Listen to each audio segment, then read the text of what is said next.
ਵਾਹਿਗੁਰੂ ਜੀ ਕਾ ਖਾਲਸਾ ਸ੍ਰੀ ਵਾਹਿਗੁਰੂ ਜੀ ਕੀ ਫਤਿਹ। ਸਾਧ ਸੰਗਤ ਜੀ, ਦਾਸ ਐਕਸ ਸਰਵਿਸਮੈਨ ਸੈਨਾ ਪੁਲਿਸ 1975 ਤੋਂ 1999 ਤੱਕ ਜੋ ਦੇਸ਼ ਪ੍ਰਤੀ ਪਿਆਰ ਸੀ, ਡਿਊਟੀ ਕਰਕੇ ਨੌਕਰੀ ਕਰਕੇ ਇਸ ਸਮੇਂ ਆਪਣੀ ਜ਼ਿੰਦਗੀ ਬਤੀਤ ਕਰ ਰਿਹਾ ਜੀ। ਜੋ ਦਾਸ ਨੇ UN ਤੱਕ ਜਾ ਕੇ ਗੁਰੂ ਦੀ ਕਿਰਪਾ ਲਈ ਸੀ, ਉਹ ਕੁਛ ਜੋ ਕੋਰਸ ਵੀ ਕੀਤੇ ਸਨ, ਉਹਨਾਂ ਦੀਆਂ ਫੋਟੋ ਦਾਸ ਆਪ ਜੀ ਦੇ ਸਨਮੁਖ ਰੱਖ ਰਿਹਾ ਹੈ ਜੀ। ਇਹ UN ਹੈਡਕੁਆਟਰ ਸੋਮਾਲੀਆ 2 ਦੀ ਫੋਟੋ ਹੈ ਜੀ, ਜੋ ਕਿ ਲਗਾਤਾਰ ਦਾਸ ਨੇ 1 ਸਾਲ 18 ਦਿਨ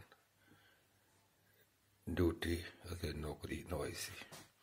ਇਹ ਦਾਸ ਦੀ ਫੋਟੋ ਜੋ ਅਸੀਂ ਮਿਲਟਰੀ ਪੀਸ ਦੀ ਫੁੱਟਬਾਲ ਦੀ ਟੀਮ ਦੇ ਵਿੱਚ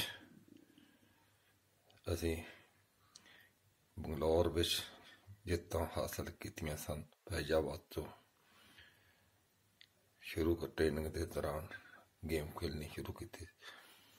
ਇਹ ਦਾਸ ਨੇ ਸਾਰਿਆਂ ਤੋਂ ਉੱਤਮ ਕੋਰਸ ਇੰਡੀਆ ਦਾ ਕਮਾਂਡੋ ਕੋਰਸ, ਜੋ ਕਿ ਦਾਸ ਨੇ 79 ਦੇ ਵਿੱਚ ਕੀਤਾ ਸੀ।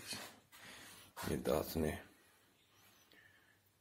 ਜੋ ਆਰਮੀ ਸਕੂਲ ਦੇ ਵਿੱਚ D&M driving and mechanical engineer the course ਕੀਤਾ ਸੀ।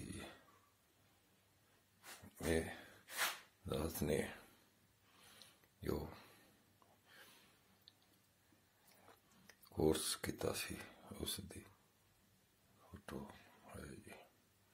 ਸੋ ਦਾਸ ਬੇਨਤੀ ਰਿਕੁਐਸਟ ਕਰਤਾ ਹੈ ਕਿ ਜੋ ਵੀ ਮੇਰੇ ਵੀਰ ਮੇਰੇ ਸਾਥੀ ਐਕਸਰਸ ਹਨ, ਹੁਣ ਇਹ ਦੇਸ਼ ਦੀ ਆਜ਼ਾਦੀ ਦੀ ਦੂਸਰੀ ਲੜਾਈ ਹੈ, ਇਸ ਲਈ ਤਿਆਰ ਹੋ ਕੇ ਇਸ ਮੁੱਦੇ ਨੂੰ, ਆਜ਼ਾਦੀ ਨੂੰ, ਲੋਕਤੰਤਰ ਦੇ ਸੰਵਿਧਾਨ ਨੂੰ ਬਚਾਉਣ ਦੀਆਂ ਤਿਆਰੀਆਂ ਦੇ ਵਿੱਚ ਆਪਣੇ ਆਪ ਨੂੰ ਰੱਖੋ ਜੀ। ਵਾਹਿਗੁਰੂ ਜੀ ਕਾ ਖਾਲਸਾ, ਵਾਹਿਗੁਰੂ ਜੀ ਕੀ ਫਤਿਹ।